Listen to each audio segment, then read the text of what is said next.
You're going to cry. I'm slightly sad. You're going to cry. Man. It's I'm all not right. going to cry. You're going to cry. This is a new day. It's okay, it's a new, buddy. new masculinity. It's the show that it's not Exactly going to right. cry. You might. I'm not. I mean, might, but I'm not.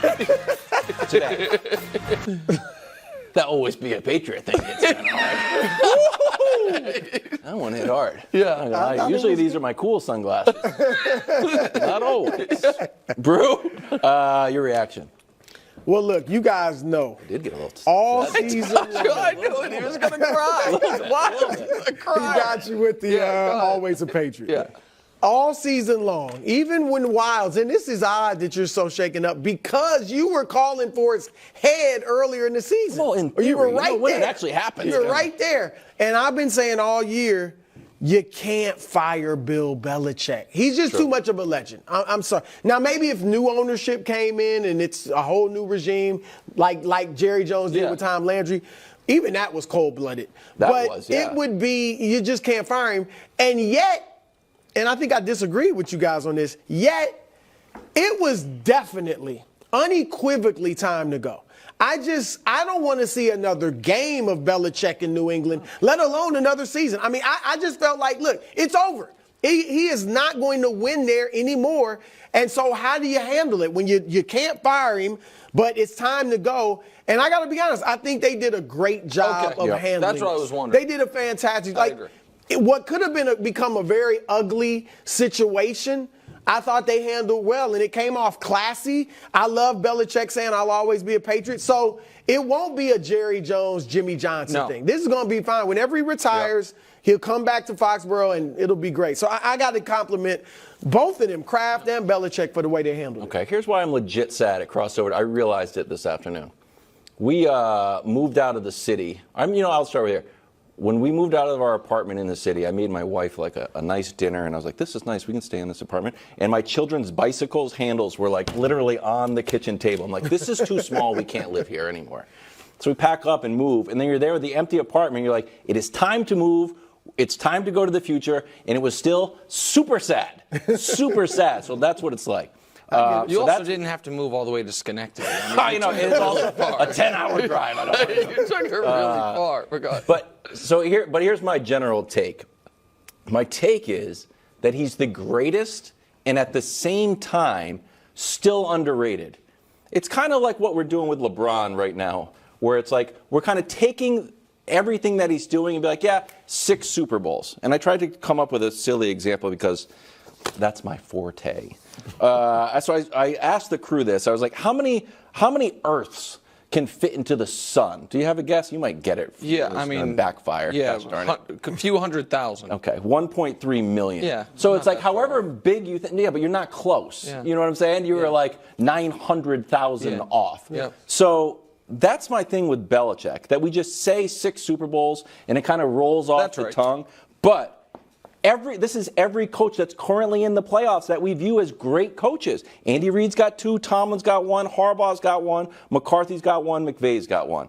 That adds up to Bill Belichick's. 6. And then, just as a fun bonus, let's add in the team history of Super Bowls for the Bills, Browns, Texans, and Lions, who are all in the playoffs, and that equals Bill Belichick's Super Bowls. So it's this weird thing where we're calling him the GOAT and everyone's giving him his flowers, but I still think he's vastly underrated. So I think that's fair, and I think that's a good way to frame it. I think it was also strategically smart to compare him to LeBron there, so I'm not going to try to cut his legs out.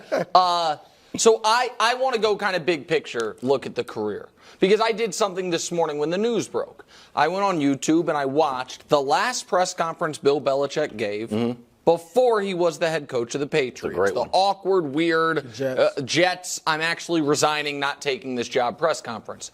And that's worth a watch for a lot of reasons. But there's a moment in there where he's like, hey, I'm not going to do media today after this, but I will tomorrow. He's like, I want to spend today with my family. And he's like, and he seemed sincere. And he said, for TV, radio, newspapers, and then pauses like internet. And the assembled media laughed when he said internet, because it was like internet reporters. So the last job he had, the internet was like, this thing off to the side. And the entire growth and birth of an industry, the transformation of media happened while he was tending to the Patriots. NFL's gone through 4 or 5 different mini iterations while he was tending to the Patriots. And the other big takeaway I had was he had every beat of greatness within his career like what you would see in a movie. So, and by that I mean he was not a success at his first stop. He wasn't a total failure, but he was fired. but he got fired at his first stop. His next job was not going great, as you've talked about. And then he had a fork in the road moment where it's like, you know what? I'm going to do the unpopular thing that I believe in.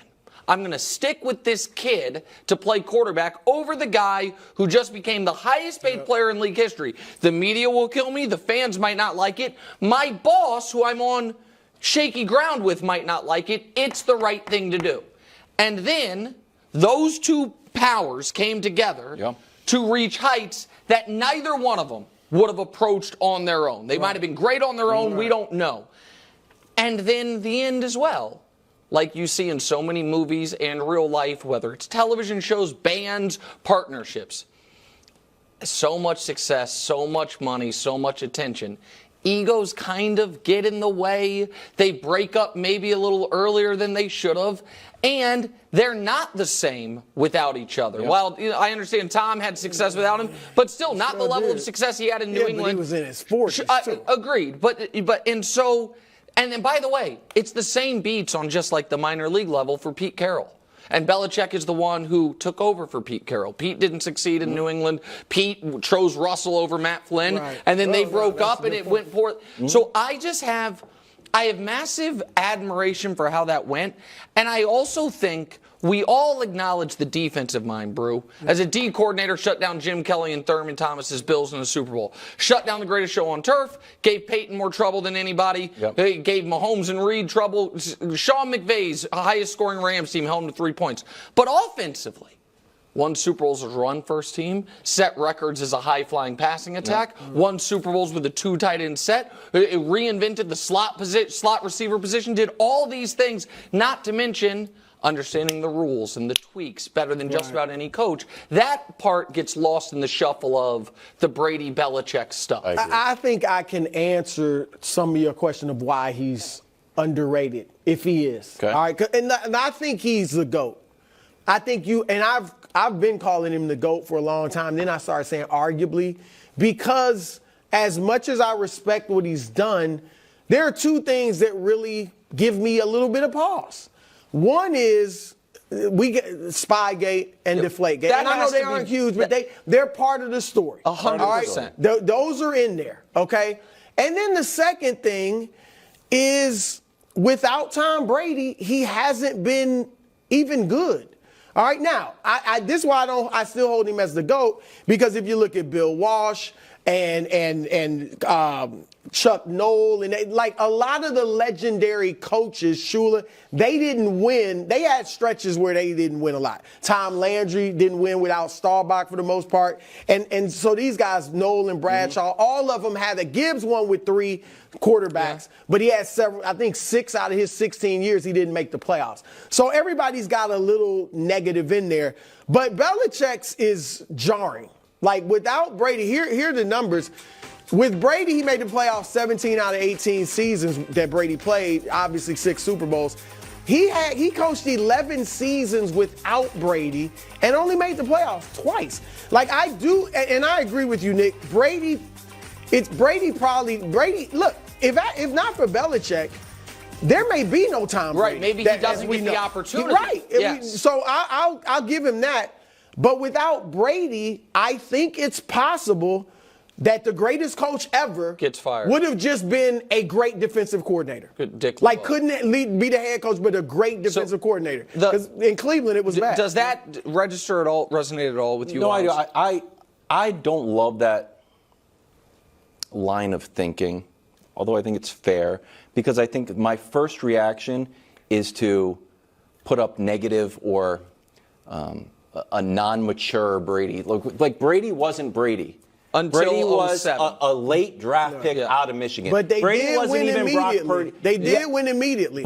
And they weren't winning with Bledsoe. It's odd because Bledsoe was better. I know, but Brady had Super Bowls where he didn't throw for over 200 yards. He had whole playoff runs where he had a handful of touchdowns. We had Adam Vinatieri making kicks, but I don't want to do that. So it is a partnership. That's why I don't like the divorce, but I understand the rationale. Here's why I do think, and listen, Bill Belichick didn't, if he passed away today, it might not be appropriate to discuss these things, but we can talk about the full scope of, exactly. He's not even retiring. It can be a sad day for Pats fans. Not even officially left the Patriots. Right, we can respect the accomplishments while giving the full context. Absolutely. Because of the Brady part and the multiple cheating scandals, it makes to me his stature as the GOAT coach more attainable for someone else. Because I don't think you need the 6 Super Bowls necessarily. See, that's bothers me. And so, so you brought up him without Belichick. I brought up Carroll earlier, and I understand Carroll's in a totally different group, but they had a lot, they both coached the Patriots, they had a lot of crossover. Can we show Belichick and Brady both with their Hall of Fame quarterback or fringe Hall of Fame quarterback and without, or Belichick and Carroll? I think we can. Maybe we can't. We'll show it in a moment, I assume. But what you'll see is that those guys, it's a similar situation where it's like you had massive success with the guy, and then without the guy, it was middling at both spots. Right. And it also is why, it's why the guy who might be able to catch him, if he were, is the guy coaching right now. Okay. He's a ways away, though. But you think? Hold on. So here's the question on that, because I don't think he's as far away as you think. He's, as far as the wins record, which we know means something to Bill. Bill's 3rd, Andy's 4th.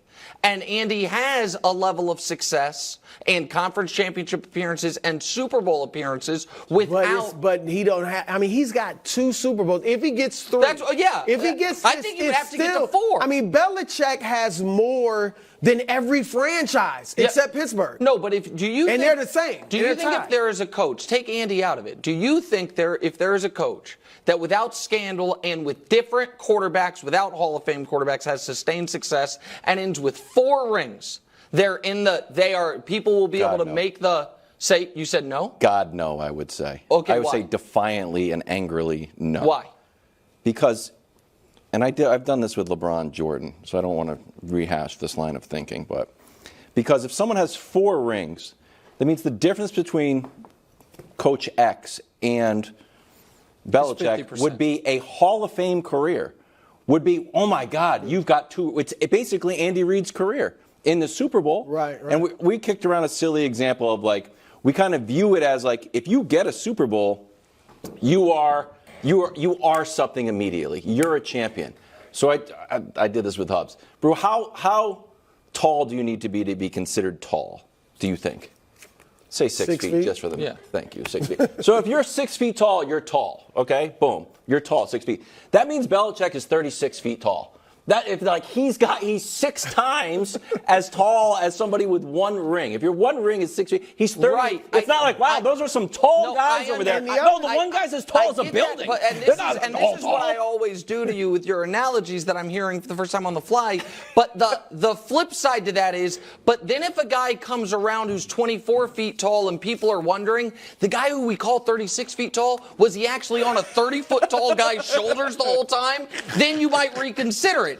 And because there is let me put it like this.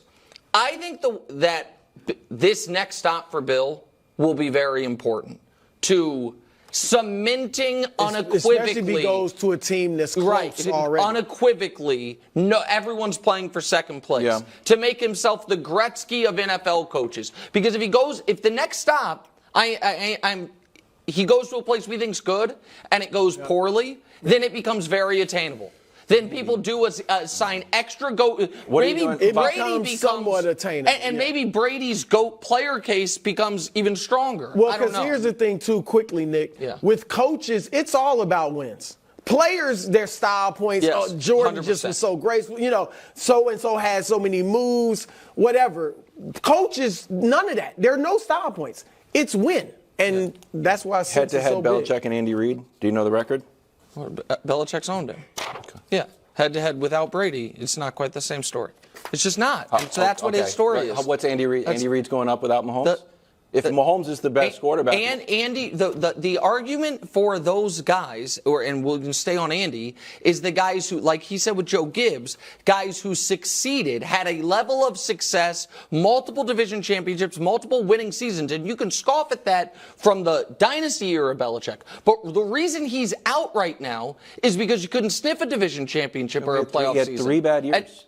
I mean, that's the reason he's out is he had 3 bad years and he wants to start fresh. Well, I mean, the reason he's out is Mac Jones, but yeah, I mean, which is the real reason for the sunglasses. Listen, buddy, it's true.